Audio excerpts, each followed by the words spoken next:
Hello friends, welcome to my channel Maths with Akanksha Mathur.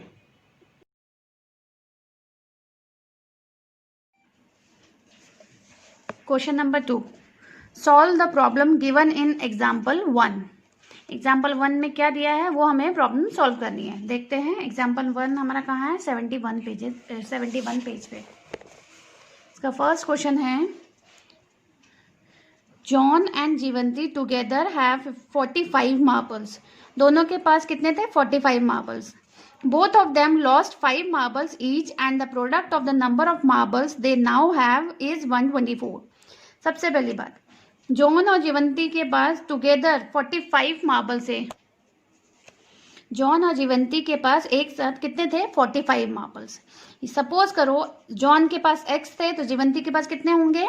45 minus x. Suppose जैसे हमने किया John के पास 10 है तो जीवंती के पास हम कैसे फाइंड आउट करेंगे? 45 माइनस 10. इसी तरह से जॉन के पास x है और जीवंती के पास कितने हैं? 45 minus x. Both of them lost 5 marbles each. दोनों ने क्या किया? 5 मार्बल्स गुम कर दिए. तो जॉन के पास x था तो x माइनस 5 हो गया. जीवंती के पास कितना था? 45 माइनस x. तो उसमें से भी हमने -5 कर दिया. देखते हैं.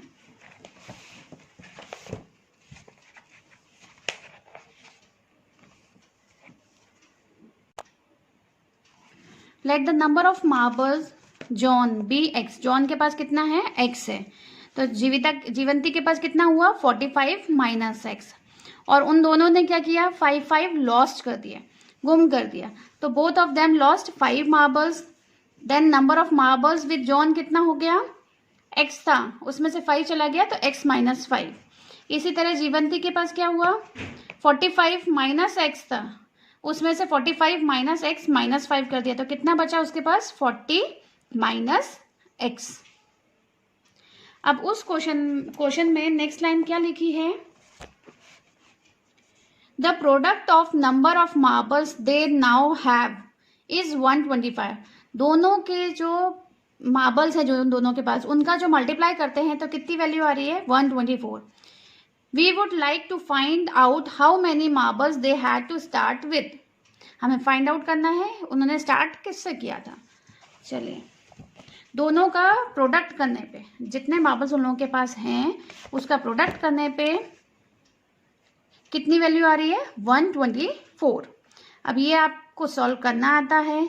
x से पहले 40 को मल्टीप्लाई करेंगे, देन x को माइनस x से, -5 को 40 से, -5 को माइनस x से. ये हमने सॉल्व किया तो क्या आया? 40x प्लस 5x कितना हो गया? 45x minus x square minus 200. ये 124 राइट हैंड साइड है, इसको हम कहाँ लाएंगे? Left hand side. तो ये प्लस 124 था, ट्रांसपोज हुआ तो माइनस 124 हो गया. अब इसको हमने जब पूरा लिखा तो क्या आया हमारे पास value? 45x minus x square minus 324 equal to 0. ये हमें मिल गई क्वाड्रेटिक इक्वेशन. अब इस क्वाड्रेटिक इक्वेशन को आपको सॉल्व करना है और x की वैल्यू फाइंड आउट करनी है. सबसे पहले क्वाड्रेटिक इक्वेशन को हम एक प्रॉपर वे में लिखेंगे.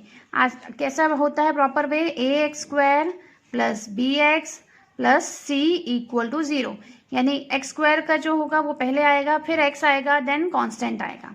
तो मैंने माइनस x स्क्वायर को आगे कर दिया, फिर x हो गया एंड देन कांस्टेंट हो गया.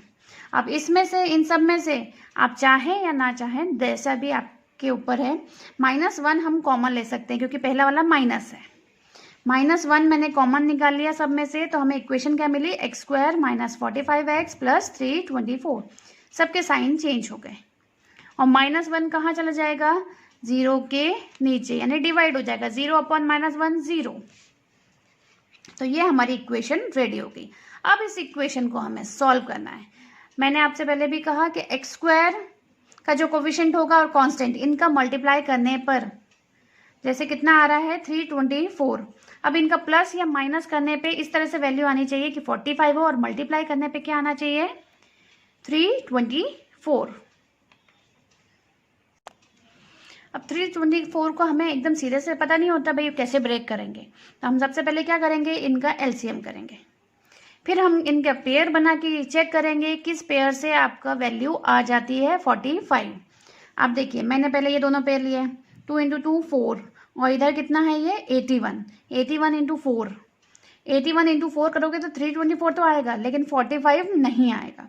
इसी तरह से आप जब चेक करेंगे तो यहाँ देखिए 3 × 3 9, और इन सबको हमने अगर प्लस किया तो कितना आया, 3 3 9, 9 2 18, 36, 36 × 9 क्या हो गया हमारा 324, और 36 + 99 करेंगे तो कितना हो जाएगा हमारा 45। इस तरह से भी आप पेयर बना के फाइंड आउट कर सकते हैं कि किस तरह का आएगा। पहले एलसीएम कीजिए, फिर उसमें अपना पेयर फाइंड आउट कीजिए। ये मैंने एलसीएम किया था, उसके बाद मुझे पेयर मिला -9x -36x + 324। अब इसमें क्या क्या कॉमन है वो हमें फाइंड आउट कर लेना है। इस दोनों में से x कॉमन हो जाएगा, इसमें से 36 -36 कॉमन आ जाएगा।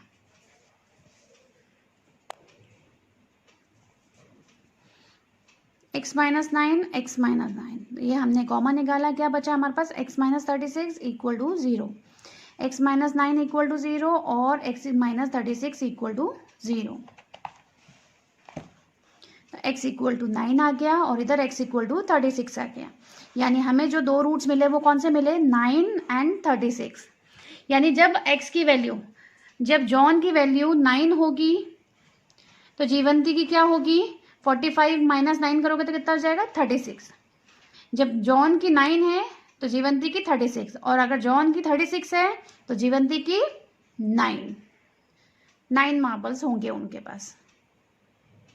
इस तरह की ये कंडीशंस हैं। John had 9 marble and Jivanti had 36 marble, और John had 36 marbles and Jivanti had 9 marbles.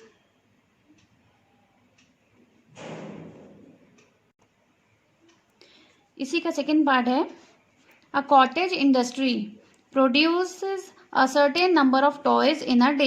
एक दिन में कॉटेज इंडस्ट्री टॉयज बनाती है। The cost of the production in each toy, उसका कॉस्ट कितना होता है, was found to be 55 minus the number of toys. जो उसकी कॉस्ट क्या रहती है, 55 minus number of toys produce in a day. On a particular day, the total cost of production was 750. We would like to find out the number of toys produced on that day.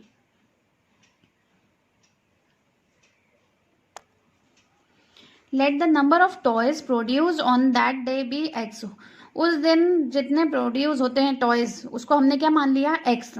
अब उन्होंने cost क्या बोली थी, therefore the cost of the production of each toy that day 55 minus x। यानी toys कितने हुए x और cost कितनी हो गई 55 माइनस x। अब अकॉर्डिंग टू क्वेश्चन उन्होंने क्या बोला था कि उस दिन की कॉस्ट कितनी थी 750।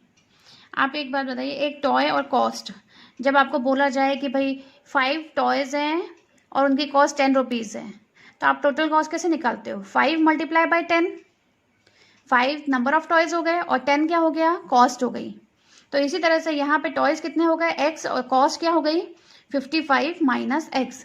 इन दोनों का जब आपस में मल्टीप्लाई किया देन वैल्यू क्या आई हमारी 750, जो कि आपकी दी हुई है क्वेश्चन में। ठीक है, अब इस इक्वेशंस को आप सॉल्व कर सकते हैं। x का मल्टीप्लाई इससे किया, x का इससे किया, 750 को ट्रांसपोज किया, -750 हो गया। यह आपकी कुछ क्वाड्रेटिक इक्वेशन जैसी बन रही है, लेकिन क्वाड्रेटिक इक्वेशन में क्या होता है, x² पहले आता है।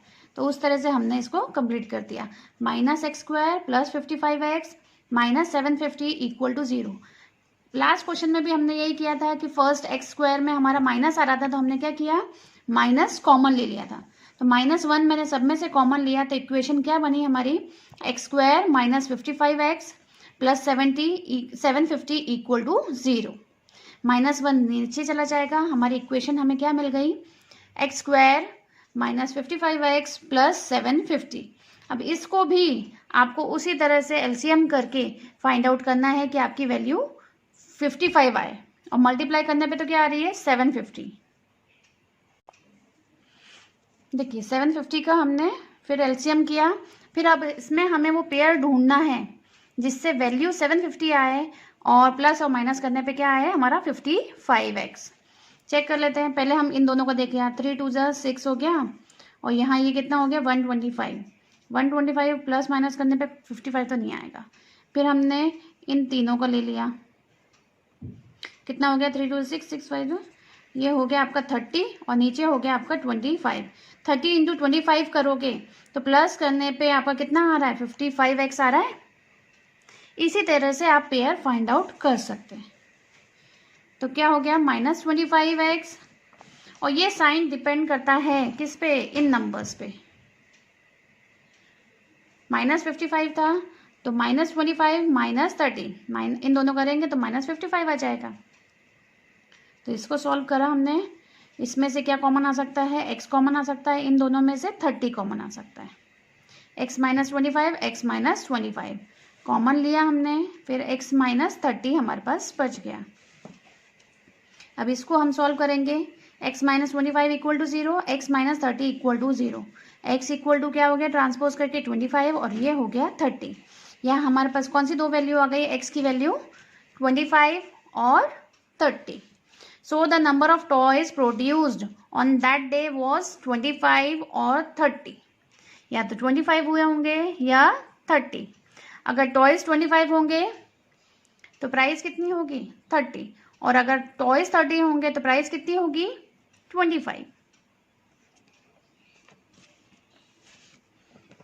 Thank you.